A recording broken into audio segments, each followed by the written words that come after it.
Today is Thursday, January 17th, 2017. My name is Edna Sussman. I'm a reference librarian here at the Half Hollow Hills Community Library. We're interviewing John D. Rector, a Vietnam Air Force veteran, as part of our Veterans Testimonial Project and in collaboration with the Library of Congress's Veterans History Project. Thank you so much, John, for your service and for participating in our project today. John, where and when were you born? I was born on Long Island, in Astoria General Hospital, in April 19th, 1942. And we were engaged in conflict, military conflict with Japan at the time that I was born. And my dad was a telephone man in New York City. What was his name? Harold L. Rector. And your mom? Well, what did she do and what was her name? And my mom was, well, she was a at-home mom, but for my sister and I, my sister Judy and myself. And we lived in Dix Hills. Was your sister younger than you or older? No, she was 6 years older than me. And did she serve in the military or? She went to Huntington High School. Okay. Or after graduating from the Hill School. We moved from New Hyde Park in 1945. I don't remember the date, but somewhere probably during the summer, it was 1945, from New Hyde Park out to Dix Hills. So had she been in the military also or not? No, she was not in the military. Okay, so what were you doing before you entered the service? I worked part-time at a drugstore. Was that after high school? Yeah. Yeah. After I graduated. So did you enlist or were you drafted? I enlisted. And which branch? Into the Air Force. Air Force. United States Air Force. Why did you pick the Air Force? Because I always liked planes, and I didn't want to go in the Army, although there's nothing wrong with going in the Army. It's just I did not want to be a foot soldier. I wanted to be an electronic technician, and so I wanted to go right from high school into the Air Force and begin my education on electronics. What year did you enlist? 1960. 60. So what happened when you departed for training camp and during your early days of training? What was that like? Well, before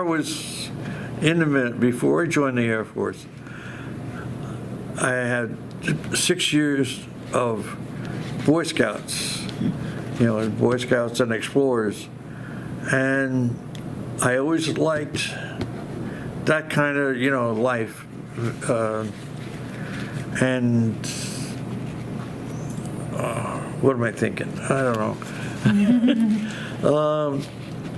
I prefer going into the Air Force because to me that was a way to go. And you could learn some other skills. And I wanted to learn, to become an electronic technician or a radio repairman, radio technician. And that's why I enlisted in the Air Force. Okay. And when I signed up, I originally wanted to sign up in August, but I had to wait till I had to wait till the schooling was backlogged before I actually had time, where the Air Force actually had time for me to get in because of all the other previous people going into the electronics career field. Oh, they didn't have space for another one at Right. that In other words, time. the schools was already filled up. Oh, I see. It was backlogged. It just had so many people that wanted to go to school. For that. Now. And all the other different. So they took you in. They let you choose what you wanted. Yes. Oh, that's nice. That was one of the. Also one of the reasons why I enlisted into the Air Force because they gave me a choice to go in for the career that I want. They know they needed manpower. They wanted to know that the people, the personnel, would be happy doing what they're going in to do. And I wanted to be a radio repairman, or actually an electronic technician. And That's pretty so great that you could pick. It's nice to be able to pick. what you right. want. So my career field was heavy ground radio repair. And But you went to basic first. You went to basic first I training. went to 5 weeks of basic training. Where was that? in Lackland, Texas. And that was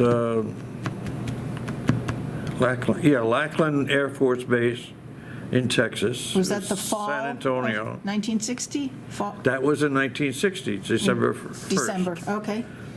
When I enlisted, I went to Whitehall, New York City, Whitehall Street, 39 Whitehall Street. That's where we signed up. That's where we had our initial, what do you call it, physical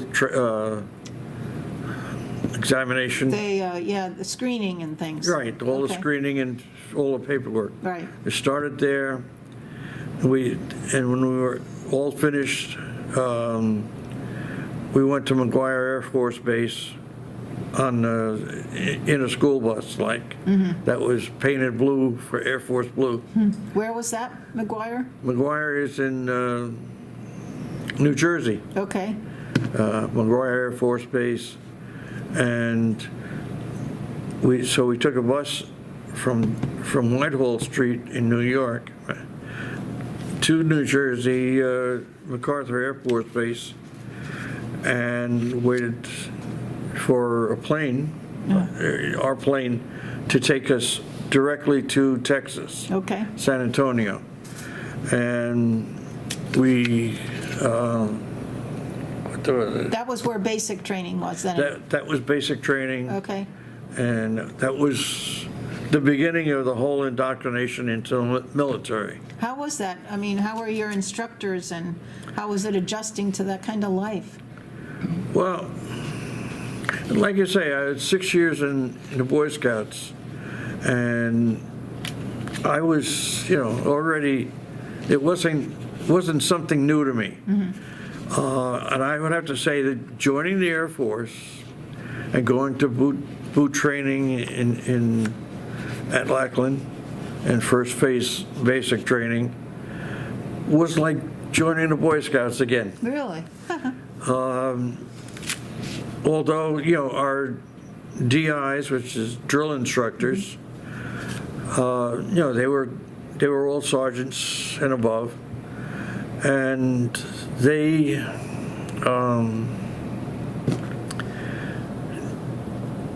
were, military. They were, and it was, I don't know. Nope. I enjoyed You did. being in the service. That's good. Great. I thought I was really, I thought I was treated very well, as all of us were, and I really enjoyed it. What was it like in the It was like in going boot away to camp? camp. I mean, okay, so the barracks and the food and all that. Right. How you were good with that? Right, because, well, the barracks we had at that time in 1960, they were wooden barracks from the Second World War, Oh, wow. and they were 2-story wooden barracks, And you had cots and, and we were on, bunks, Bunks. bunk beds, and they were, lined up on both sides of the barracks, with the center area was right. where we kept our, not duffel bag, but Your uniforms and well, boots our and stuff, your personal no, stuff. It's a thing Oh, a locker, foot locker? Foot locker. Okay, I'm lost for words. that's fine. Yeah, the foot locker was at the front, and the uniforms that we hung, we had it back behind us. And Now, that was 5 weeks there. 5 weeks basic training. Right, and then. First phase, Okay. basic training. And then you went to specialized training for the Then- radio? From that point on, I was transferred to Keesler Air Force Base in Mississippi, Biloxi, Mississippi. And me and everybody else that was going to Biloxi, we got on another blue school bus that was painted Air Force blue. And we rode on the bus all the way From Texas to Mississippi? from Antonio, Texas, all the way to Biloxi, Mississippi. Wow. How long did that take? It was only a few hours. Oh, was it? like, Okay. I don't remember exactly how long. I know it was the same day.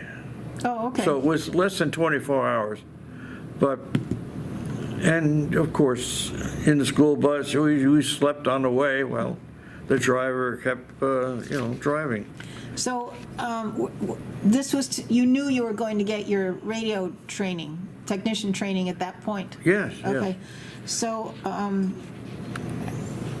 how long was that training then in Biloxi? Okay, so I was in Biloxi from, all right, while I was in Lackland, it was from December 1st through New Year's, and it was after New Year's, so it was 5 weeks. It was in January, during the first week of January. And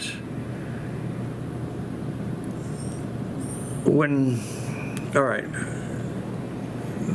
we took the bus ride to Keesler, and then we signed in. And it was like, I guess on a Friday. I don't remember exactly. It seemed like a Friday because we had the weekend to get acquainted with our barracks and the other guys that we had in the barracks in our squadron. How long were you there learning that skill? My schooling, the first section of schooling was 3-level radio training, repairman training, which was, again, that was 3-level. So my career field was 30454. And a 304 meant it was ground radio.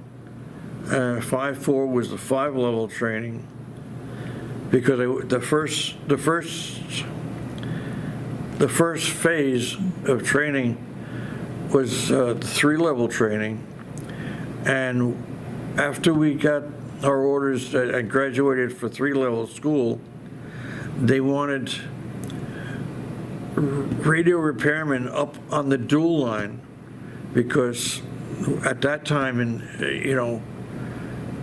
this was almost a year later. Oh. You were in Mississippi for training for a year?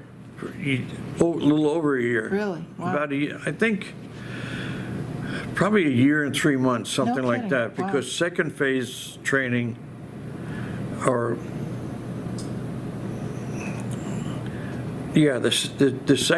5-level training was another 3 months long. That was so the first part of my training, Air Force schooling, was 3-level radio repair training. We had basic electronics division, which was strictly classroom, and then we went to sets, which was actual hands-on equipment, where we worked with transmitters and receivers, and we actually on the flat line, and it was similar to the school here. What was the goal to be able to do once you finished with that training? What were you able to, where did they want to put you, use it? The title for this, the second, or the 5-level training was it's a trophic spheric scatter, which is a specific type of transmitting signal where they would aim these large rectangular antennas, and it would be aimed like a parabolic dish, but it was a rectangular dish instead of a parabolic, and it aimed the beam to the trophic sphere, and it bounced it down, and it was, everything was on trophic spheric scatter it was aimed up and bounced off of the trophic sphere to the receiving antennas at the receiving end. So it was a way of communicating from one? Yeah, it was the way. I mean, like here, in the beginning of television, like our transmitters for New York City was Empire State Building, and it was transmitted to everywhere around New York within like a 75-mile radius. The trophic sphere scatter, everything was pinpointed to a certain part of the troposphere, and it would be reflected down to the area where the receivers would be to receive it. What information would be picked up? This is all teletype information.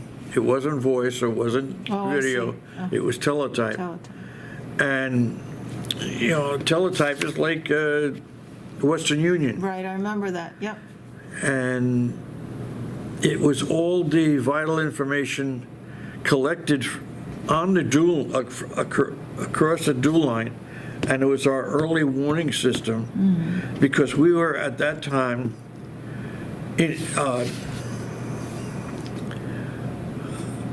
I wouldn't say we were at war with, but we were in Cold War stage with Russia. And so Russia being completely opposite across the North Pole from America, the whole country, and the whole country of Russia, we were, early warning system, meaning we were preparing, and our radar was watching for guided missiles. I see. So that if we saw a missile coming in our radar, they would they'd get the fighters and bombers, or fighters, up there to knock out the missile. So you had to transcribe some of this information coming back, or? No, I just maintained the equipment, the electronics. Okay, so. The radio transmitters and receivers. Okay. Now, after Mississippi, where did you go after that? Okay, my first tour of duty was in Sandestrom, Greenland, which in Greenland we had 2 bases. Thule, Greenland, which everyone's heard of, and Sandestrom, which was a southern air base, which very few people, They were our American military bases. Oh, yeah. Yeah. These were U.S. Air Force bases. Okay. How did you get from Mississippi to Greenland? Okay. I went to MacArthur Air Base, McGuire Air Base in New Jersey. From there, I flew to Goose Bay, Labrador, which we refueled the plane on the ground, and the crew went on a crew rest. So we had a new crew go from Goose Bay, Labrador to Sondestrom, Greenland. Okay.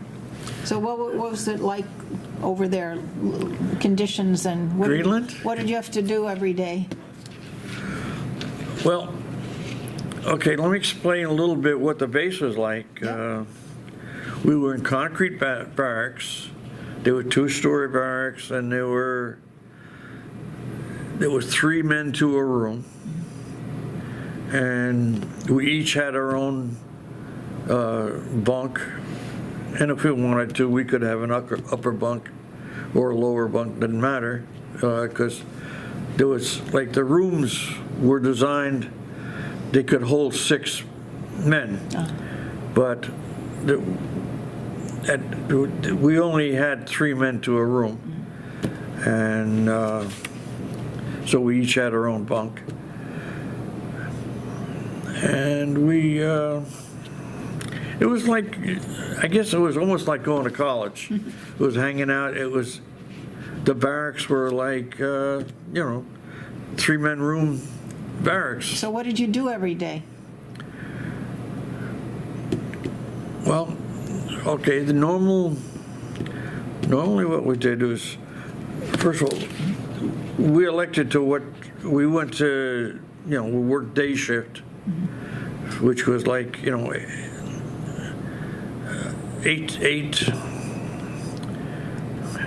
to 4:30 or something like that on the radio sites. We had 5 sites up in Sondestrom. There was the big radio receiver site up on the top of the mountain. And the base was like, in the valley of what was Sondestrom Fjord. I guess it's a Danish name for the kind of geographic area it was. It was, we had a river, which was the melting ice flow, which the snow cap of Greenland Was it always cold there? is solid ice. Is Greenland's always cold or no? I would not say cold. Okay. It was in the wintertime in the valley. I mean, it did get down to 0. And in the summertime, it was average, because we also, don't forget Greenland, we were north of the Arctic Circle. We had, during this winter, we had 2 days of not,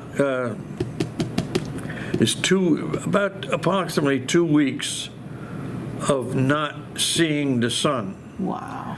But we had sunlight. How does that work? It's like, it's like at dawn and dusk. Right. That's what it was like during the daylight hours. And the nighttime in the winter, it was dark for two days where we didn't see the sun.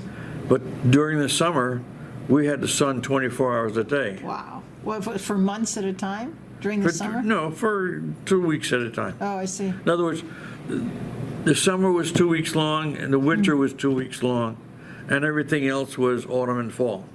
Wow. Spring and fall. Spring and fall. That must have been, how was that adjusting to that? It's a totally different way of sleeping and getting up and... It was, I found it very easy. Yeah. Very comfortable. And like I say, it was like going away to camp, summer camp, except it was 24 hours a day and 7 days a week. Right. So what did you do job-wise? What did you have to do? Well, I was a radio repairman. Right. So you had to travel to these sites that had the different radio... All right. The site that I was at was called, Lake Ferguson. It was a radio transceiver site, which means we had transmitters and we also had receivers. And we were it wasn't tropospheric scatter, it was ionospheric scatter. I'm not It sure was I a know the different difference. level of Oh. the atmosphere Oh, that we bounced our signals off of. Mm-hmm. The transmitters were these giant rectangular transmitting antennas, which was aimed at the ionosphere, bounced off the ionosphere down to the next base. I got to think about what was classified and what's not. that's okay, that's good you're thinking. Yeah, I know. Yeah. Was that, so there was, That was a long time. That was 1964. Okay. As late as 64. there was, Because this was 61 that I was up there okay, how long were you there? for a year. A year. Actually, it was. I came home on emergency. My dad died. Oh, I'm So I sorry. came home on emergency PCS change of station. In other words, the tour of duty in Greenland was supposed to be 12 months. For me, because my dad died, and the Red Cross got me home for my father's funeral, and then plus I had 60 days leave available. So I took the 60 days, 2-month vacation Right. at home with my mom and, Nice, and my sister. yeah, My sister was married already, and they bought a house 5 houses down the road from us, oh, from nice. Mom and I. And Then you went back after the 60 days to Greenland? well, no, Oh, my new change of station was Minot, North Dakota. oh, so Greenland was done after you left then? Well, now here's the funny thing. I went to Greenland, and it was really pleasant and nice weather-wise. When I got to North Dakota, now I know what it was like to see winter. Oh, I bet. Because we had, in the summer we had a few days where it was like 104 degrees during the daytime, and during the night it would get down to 78 Where was this? In, in North Dakota, North Minot, Dakota. North Dakota. okay. And during the winter, it would get down to 40 below zero on the very cold days. Wow. But most of the time during the winter, it was like anywhere around 30 degrees during the day, and it would get chilly at night. Did you do the same type of work that Yes. the radio? Yes. That's great. I was, because I was a 5-level technician, radio repairman, or repair technician. How long were you there in North Dakota? To balance my service How much? until November 30th, 1964. I see. That's when I was discharged from active duty, went home and spent 2 years inactive reserve, which meant inactive reserve meant nothing. I just do whatever I wanted to be, but be there Just in case. just in case. They need you, yeah. And so when at the end of those extra 2 years, which was 1966, that's when I actually was completely discharged from the Air Force. I see. Did they give you an option to re-up at that point, or when you left no, 2 years the ago? option had to be before I was ending my 4 years Ah, on active duty. oh, I see. And you didn't want to? That's when my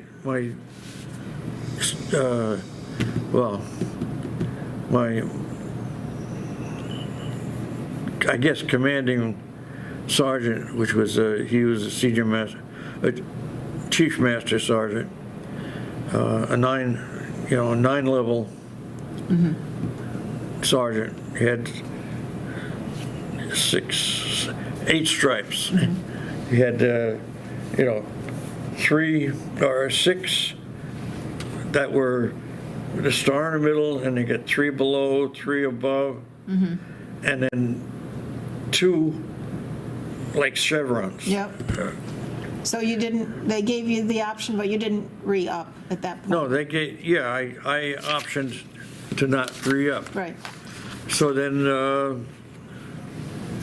okay, so what I did that, like the last couple of months of my tour of duty, in other words, see now, that's another thing that was, I didn't really, when I went to Minot, North Dakota, I was in the communications squadron. Now, while I was there, I worked on a transceiver site, which was voice communication, and we had the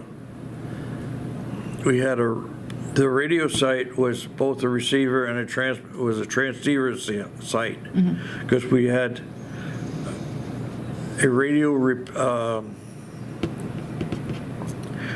operator which actually spoke on microphone and To who? to the bases that we were connected with. In other words, it was a network.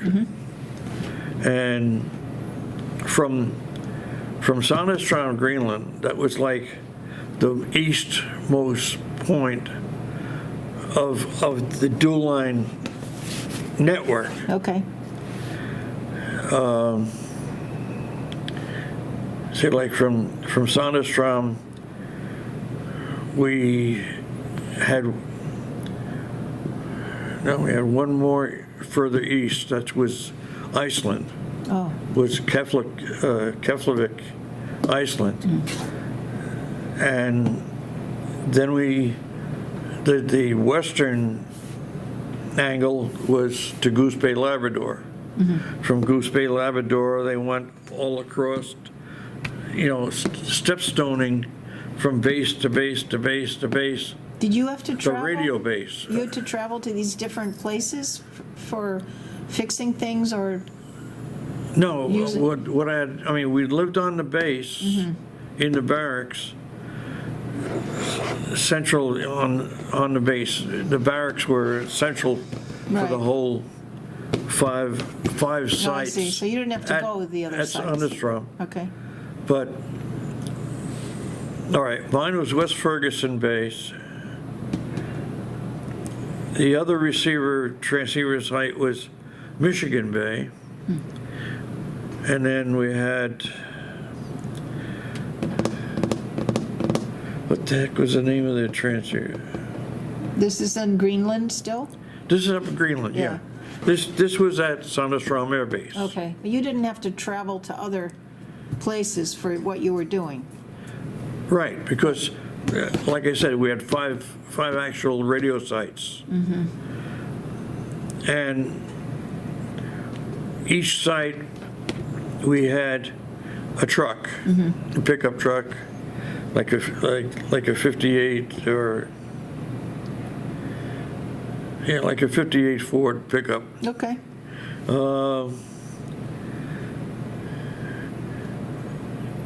And then if we needed, like if the truck needed repair, we would get a truck from the transportation or the motor pool, and that usually turned out to be like a 6x, which is a giant Oh.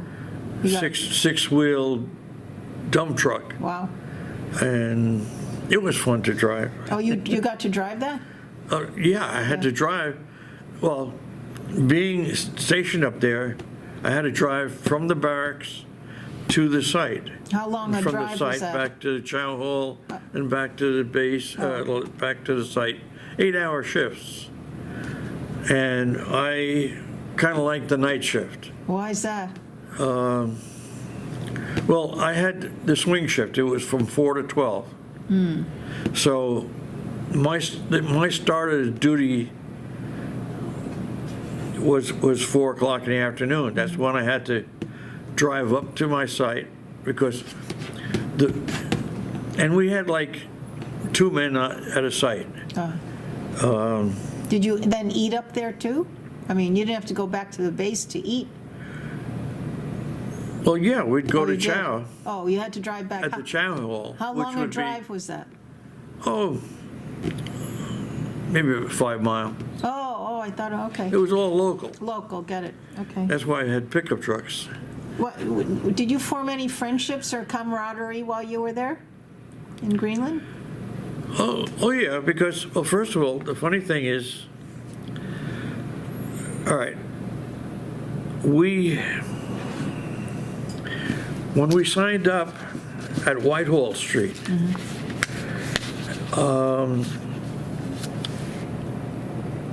there was a group of us that our whole squadron like went to Lackland for first phase basic training for 5 weeks. Right. That first 5 weeks, we were all together from Whitehall Street to Lackland Air Base. From Lackland Air Base, To Mississippi?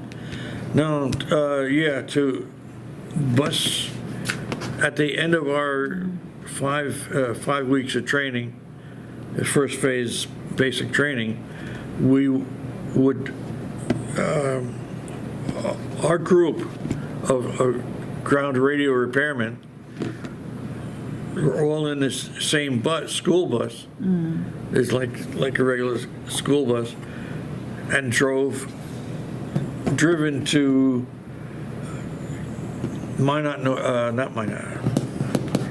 to Keesler Air Base in Biloxi, Mississippi. Right. Okay, so that was, like I said, that was maybe a 10-hour drive or something Right. like that. And then the same group went to And Greenland? then we signed in at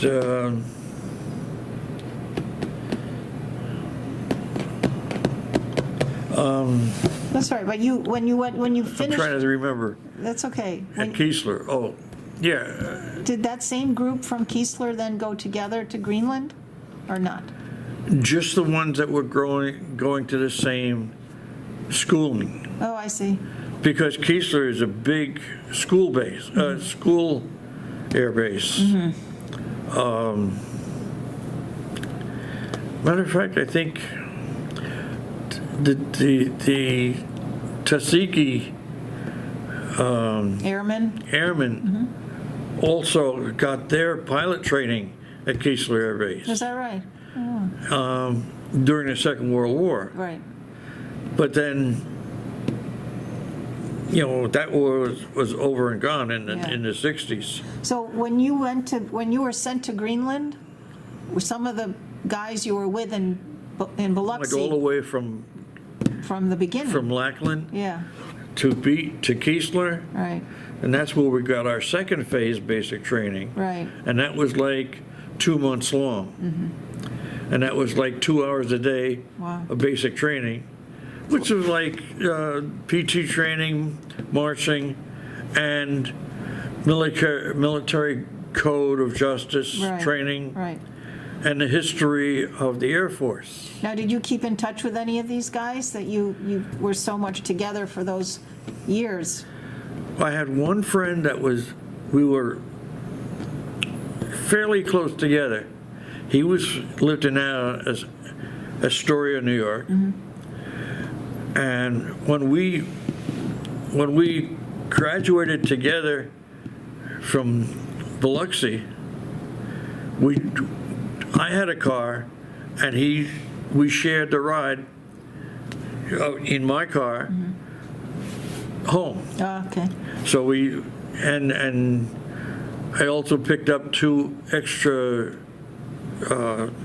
riders. And what we did was, because this was like a 24-hour trip from Biloxi to New York.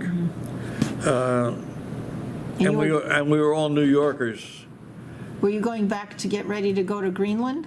Well, we were going on leave Oh, leave, after school. after school, right. And then from there, after and- that, you went to Greenland. And then, we'd take however long I guess it was 2 weeks leave or something like that. Okay, Before we went to our permanent change of base, which was Greenland. Greenland. Did you keep in touch? In my case, Did you- and yeah. my buddy's case. Did you keep in touch with him after you left the service?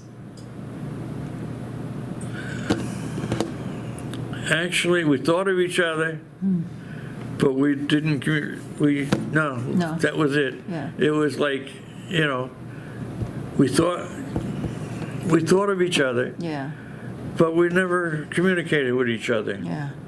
I think I did see him once. I drove to his house once after we got home and after everything. Now, But that when you was were it. in Greenland, what did you do for recreation when you were off duty? Okay. So now, what I did was, we had our choice when we were when we were assigned to the site. We had our choice of what shift we wanted to work. And I preferred swing shift, which was from 4 to 12. Right. So what we would do is, because it was 4 to 12, 12 to 8, 8 to 4. And like,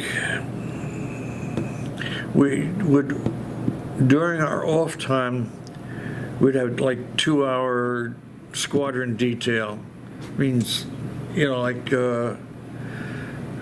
we'd get up whenever, in my case, I'd get up around 7 or 8, go to chow in the morning, come back to base, go to squadron duty like 10 o'clock in the morning till noon. Then noon, we'd go to chow, lunch, and But you said you worked the 4 to 12 shift, yeah. usually. So but that was, right now I'm at lunch, Yeah, going to chow, and then I'd hang out in the barracks. Usually what we did, or what I did, I used to buy these modeled cars, and I'd put them together and Oh, paint nice. them and all that. nice, yeah. That was my thing. And when you got time off for, say, You 3, 4 see, it days was- at a time, did you get that? In the Air Force, we had like an 8-hour duty day, Right, where we actually was doing our duty, right, which in my case was, since I was a radio technician, I was assigned to that particular site, okay, but did you get, transceiver site. you didn't get like 3, 4 days off at a time? To No. travel? Oh, you did? While we were in Greenland, it was 7 days a week, Oh, wow, but it was 8 hours a day, 7 days a week. I see. Okay, And, I'd drive the pickup truck, we'd share everybody in the site that we worked at. The truck usually was either parked in front of the barracks or was parked in front of the site. okay, And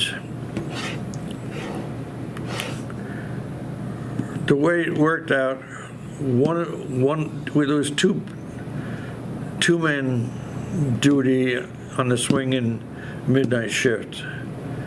The daytime would be everybody else that was assigned to the site. Okay. Which meant usually it was about 4 or 5 people, plus the site commander, which is usually a sergeant.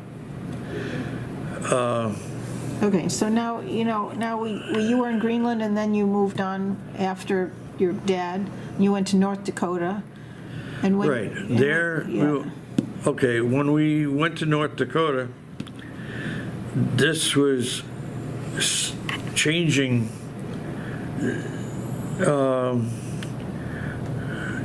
from ground communication squadron to MIMS, Missile Installation and Maintenance Squadron, which was the Minuteman missile. Oh, wow. So we had to go to TO. More training or? More training. Uh-huh.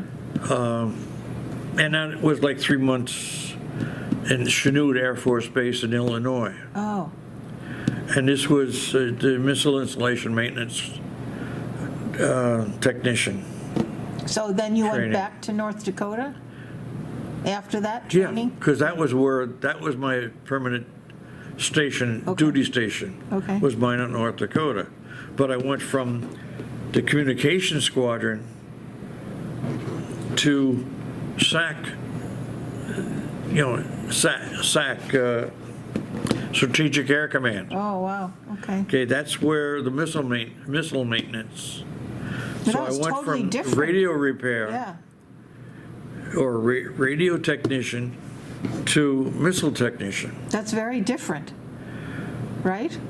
It was still communication. Oh, okay. Because what I did was, as my career field in missile installation maintenance, was 2 products that I maintained.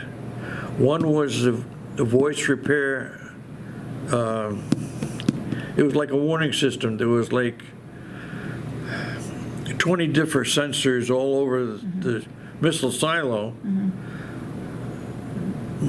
monitoring the missile, Okay, because it's a solid state propellant, a solid state rocket, and the guidance system, and all the different.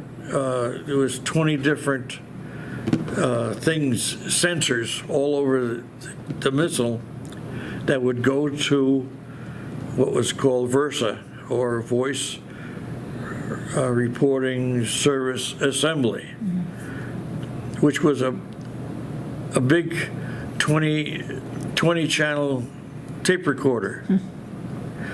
And it recorded the output of all these sensors all over the missile back to the command station, because the way back in those days, the Minuteman missile program, there was like 15 different squadrons, and in the 15 squadrons, there was usually 10 missiles in each squadron. So that would be 150 Minuteman missiles all over North Dakota. Or I would say probably within 50 miles of Minot Air Base. I see. Minot was the air base. That's where we lived and ate and performed. Right. Performed our duty. But like like I said, I liked the swing shift, which 4 to 12. So at 4 o'clock, I would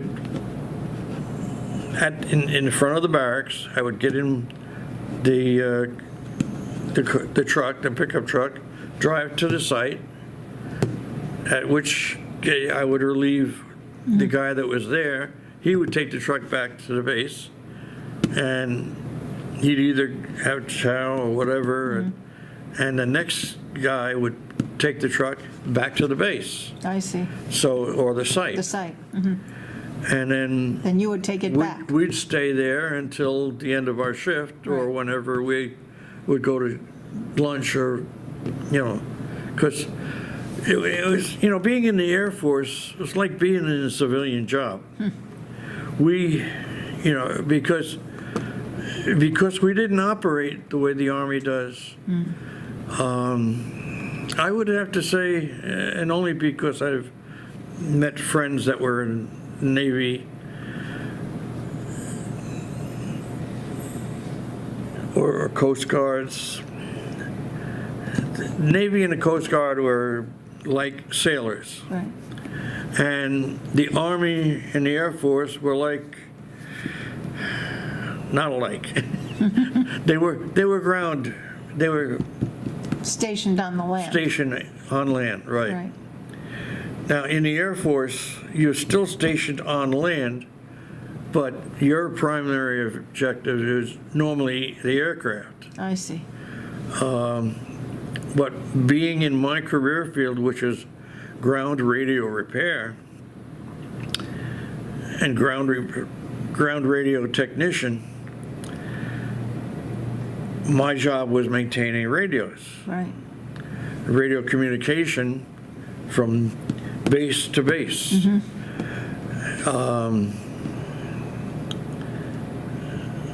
As opposed to airborne radio, which was from plane to base. I Or see. So that was a different group of guys who did that yeah. part. Yeah. Because we had different equipment, Right, right. Mine was ground-to-ground equipment. Airborne radio was from, Different. usually from the tower, aircraft tower, air base tower, or airfield tower, to the airplanes, which flying all over. Now, when you left North Dakota, that was 64? That's when I, Six- that's when I 64. left active duty. Right. And what did you do at home then how did you get home? They flew you home, the Air Force? No, it was all, I Train? was paid transportation. How did you get from North Dakota back to New York? I flew home. Flew home. So what did you do when you got home? How were you received by your family and friends? Well, again, like by the time I was ending my active duty, my mom was living home alone, Right. and my sister was down the block, 5 houses away, and so I lived You at home with Mom. Mom, so did you find a job related to what you did in the service? Yeah. Or what did you do? Now, when I took a 3-month vacation, just hung out and with all my school buddies and things like that. But How was it readjusting to civilian life? Is that no problem, No, yeah. because, like I say, in the Air Force is like being a civilian anyway, okay? compared to the Army, Navy, Right. and Marines. But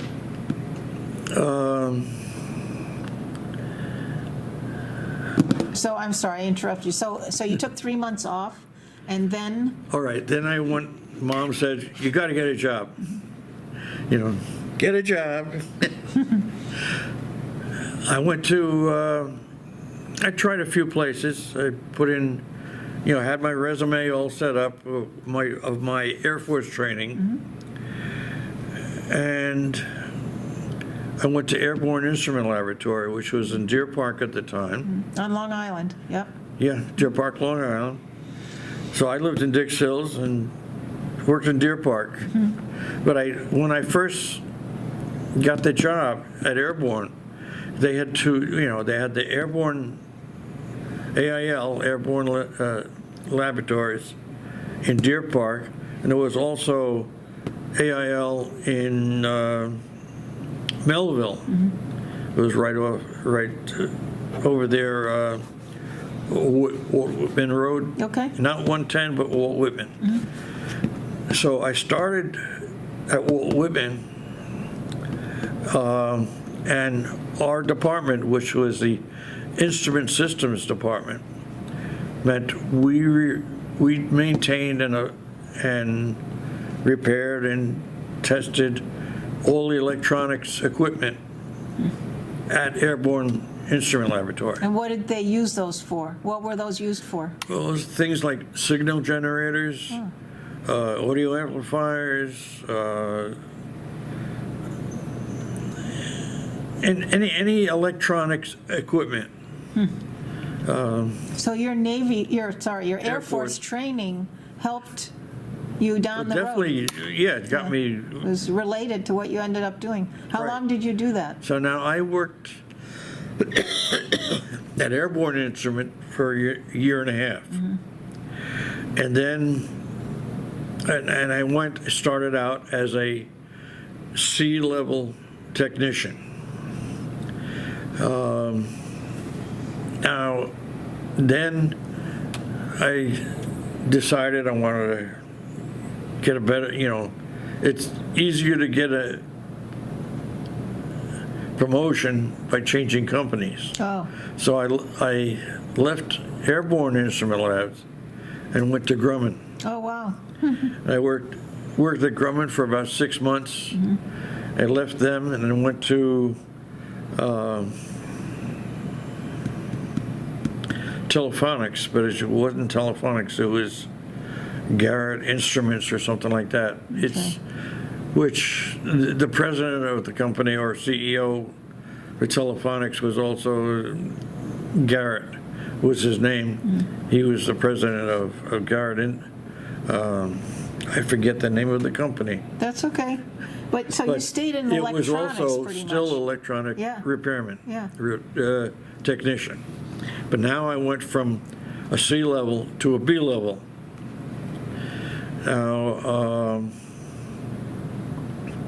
while I was there for about a year and a half, or a year, something like that, I decided, it's time to move on. Move on. Become an A technician. So then I went to Stony Brook University, and at Stony Brook, I was civil service, CSEA, A technician, a repair technician. Now, how long were you there? Now, I was there for 3 years, but after about 6 months, I left the CSEA by getting a promotion to a non-teaching faculty member, Oh, wow. which meant I was an electronic technician. Great. Okay, and the department I was in was the chemistry department. And it was the electronics shop in the chemistry department, which maintained all of the test equipment in the chemistry department. Wow. Did you enjoy that? Oh, yeah, Yeah. yeah. Which was like, again, I'm still an electronic technician. Right. And I'm working in the chemistry department. Yeah. Which at Stony Brook, it's like becoming a chemist almost, because that was the school that was the part of the school that we were in. Right, right. And we took care of all the equipment for them. Wow. I learned, I repaired mass spectrometers. And then there was, mass spectrometer is a big IBM computer with giant centrifuge. Oh, yeah. How long were you at And then Stony Brook? then there was smaller, like tabletop Okay. spectrometers. How long were you at Stony Brook? 3 years there. Oh, okay. At that time, I got married, Okay. and my wife worked at Litton Industry in Farmingdale, and we got pregnant, had my son, John D. Rector Jr., and he was born in '69. Now, as he grew up, he wasn't in the military, you said? No, he did not. Okay. So you did quite a lot after separating from the military, but all related to electronics field. That's Right. great. I continued to being an electronic technician. All right. John, what are some life lessons you think you learned from the military?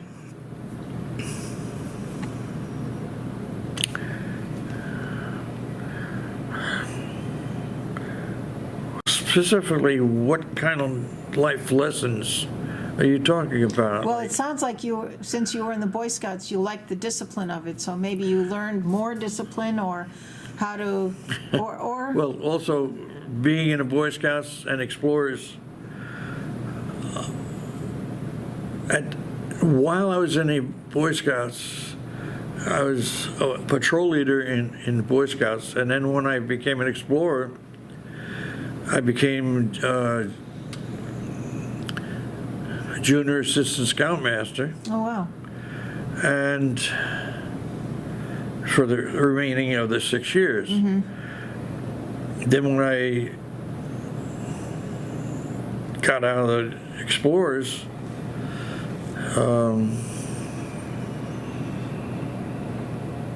well, put it this way, when you were, I was still,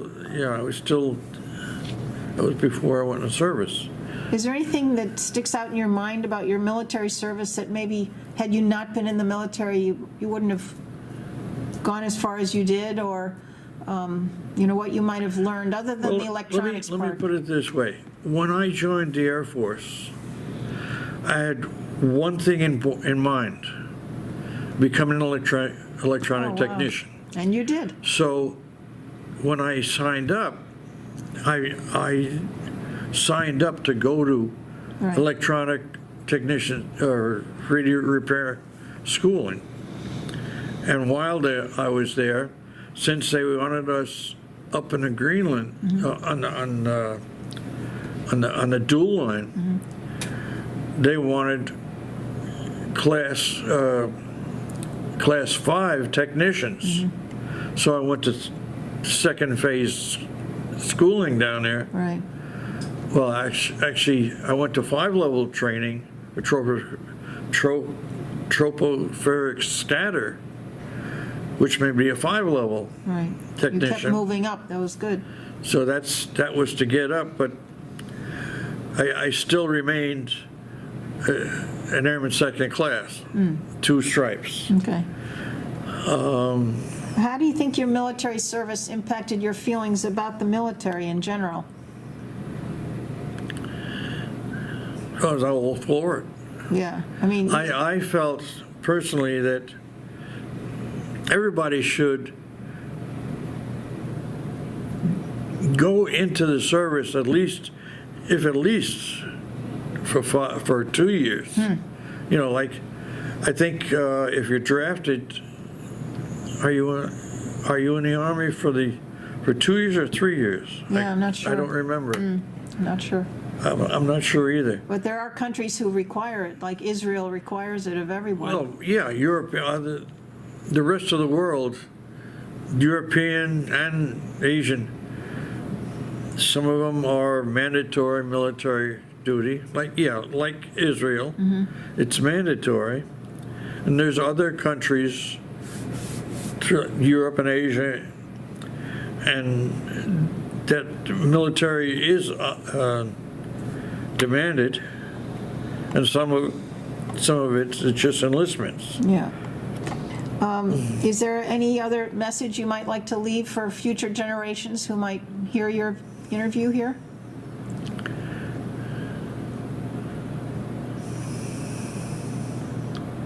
All right, I can't be partial to the Air Force because I know that the Navy schooling is just as good as the Air Force's, or maybe they on an equal par.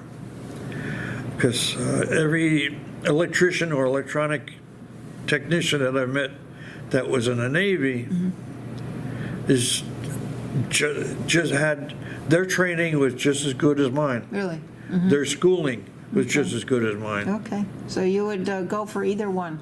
I would say, yeah. And, Marines, I don't know, maybe I can't say. I can't say that it's what it is. It's just what I think. As you know, from my life experience, I think the Marines are like combat veterans. They would be in active war, where the Army is partially combat, partially reserve duty. Navy, you're on a Navy ship. Right. You're on a Coast Guard ship with the Coast Guard. It's the same. The difference between the Navy and the Coast Guards is they're just two different branches, but they're both, you know, the Coast Guard covers all our coasts, Right. where the Navy covers the whole world. Right. And the Army, they can be deployed to anywhere in the world. And the Marines, the same thing. Right. Wherever they're required, they'll go wherever they have to go. And the Air Force we cover the whole world also. Yeah. But we're usually, to me, it's like being in the Boy Scouts again, because it's The camaraderie, and you've... camaraderie and the casualness to the Air Force, as far as you're there to do a job. And a job is not necessarily fighting, Right. but it's maintaining the equipment used in the fighting. Right, that's a or very in the good point. communications. Very good point, yeah. And I believe that most people men and women that join the Air Force, their biggest priority is maintaining and servicing the aircraft, whether it be in or not in planes themselves, On land, but yeah, on land, yeah, because there's air bases. right, right. There's flight lines that have to be maintained, and that's where the planes are maintained, It's important work. in the hangars, right? Yeah. Is there anything we haven't discussed, or anything you'd like to add to this interview before we end? About your military service?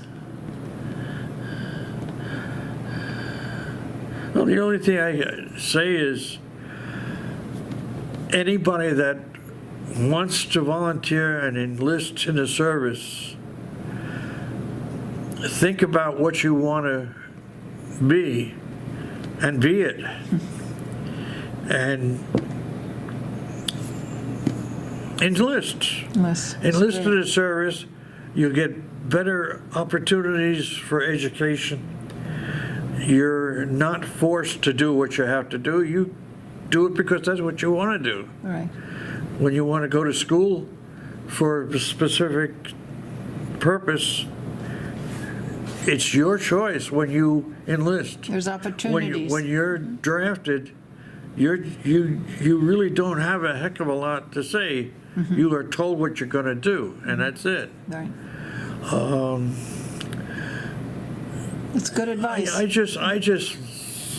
I'm proud to be an airman. Well, we thank you for your service and for all you did to keep things running. Thank you so much, John. Well, you're very welcome, and it was a pleasure. Thank you. Because I enjoyed it. Thank you. We did too, listening. Well, I enjoyed also being in the service. Being in the service, thank you. That's what I meant. Oh, okay. Yeah, I'm enjoying doing this Sorry. Thank interview you. also. Yeah. Well, we're glad you did it for us. That's what it's all about.